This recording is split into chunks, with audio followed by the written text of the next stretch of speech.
Assalamualaikum warahmatullahi wabarakatuh. Perkenalkan, nama saya Siti Marikoptia dengan NIM 1052200070. Kelas 1A Ilmu Pemerintahan dengan dosen pengampu Mariatul Kiptia MASI. Baiklah, di sini saya akan presentasikan tentang dasar-dasar ilmu sosial. Materi-materi apa saja yang akan dibahas? Berikut adalah materi yang akan saya bahas. Ini materi yang akan saya bahas. Yang pertama yaitu filsafat. Apa itu filsafat? Pengertian filsafat adalah hasil dari tinjauan manusia mengenai dirinya, makna alam dan tujuan hidup dengan menggunakan pikiran serta dibantu rasa dan keyakinan di dalam diri tersebut. Filsafat adalah induk dari segala induk.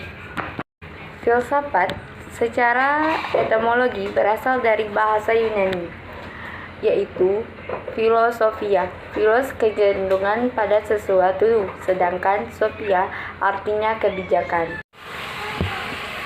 Struktur dan peranan ilmu.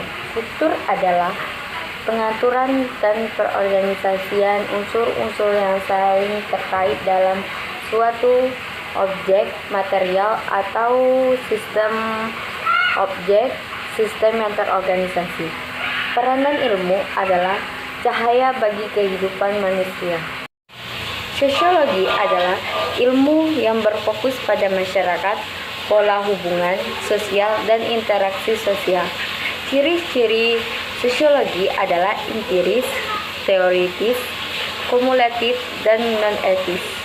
Manusia sebagai makhluk individu, sosial, dan budaya. Yang pertama yaitu manusia sebagai makhluk individu, yaitu istilah yang mengacu pada manusia yang mementingkan dirinya sendiri. Sedangkan sosial sebagai warga masyarakat atau makhluk yang suka berbaur atau kelompok. Sedangkan budaya sebagai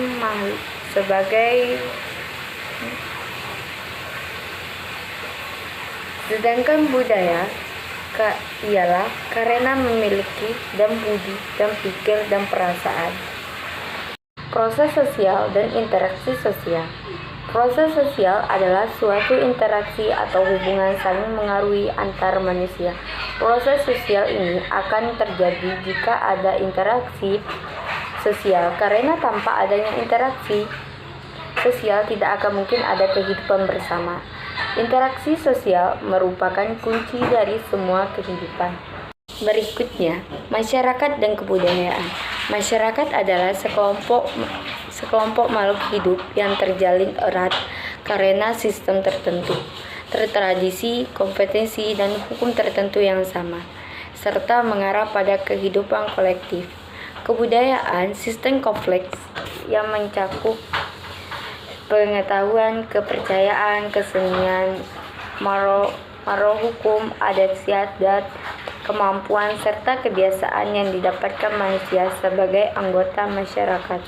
Berikutnya yaitu antropologi. Apa itu antropologi? Antropologi adalah manusia dan logos yang bermakna ilmu pengetahuan dan wacana. Apa itu hubungan antara ilmu pemerintahan dengan antropologi?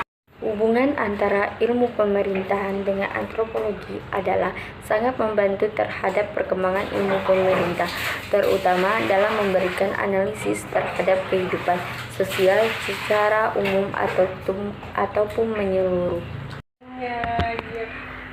Berikutnya ilmu politik. Apa itu ilmu politik? Ilmu politik adalah cabang ilmu sosial membahas teori dan praktik politik serta deskripsi. Apa itu hubungan ilmu pemerintah dengan ilmu politik? Ialah ilmu pemerintah yang organisasinya tersusun berdasarkan prinsip-prinsip birokrasi dengan ruang lingkup begitu luas, mulai dari pemerintah pusat sampai ke daerah-daerah dan desa kelurahan, atau menjalankan keputusan-keputusan politik. Berikut adalah ilmu hukum. Ilmu hukum adalah suatu sistem yang dibuat manusia untuk membatasi tingkah laku manusia agar dapat terkontrol. Berikutnya adalah ilmu sejarah. Ilmu sejarah adalah cabang dari ilmu sosial yang mempelajari tentang peristiwa penting yang telah terjadi di masa lampau. Ilmu ekonomi adalah ilmu yang mempelajari segala hal tentang kelangkaan pemanfaatan sumber daya, pemenuhan kesejahteraan, dan sebagainya. Ilmu geografi adalah ilmu yang mempelajari segala aktivitas manusia dan alam serta interaksi di antara keduanya, melalui perspektif ruang hingga terbentuk pola ruang teratur. Yang terakhir adalah psikologi adalah sebutan orang yang mendalami ilmu psikologi. Apa itu hubungan ilmu pemerintahan dengan psikologi? Dialah adalah keduanya sama-sama mempelajari manusia dengan segala tingkah lakunya. Misalnya saja, dalam gejala sosiologi terkait urbanisasi atau konflik yang terjadi antar kelompok, di mana gejala-gejala seperti ini membutuhkan penjelasan dari sudut pandang psikologi. Baiklah, inilah presentasi dari saya. Sekian dari saya. Bila suara kurang jelas, call saja. Maaf jika ada kekurangan, karena kesempurnaan hanya dari Tuhan dan kesalahan datang dari setan, kita hanyalah korban. Sekian dari saya. Wabillahi taufiq wal hidayah. Wassalamualaikum warahmatullahi wabarakatuh.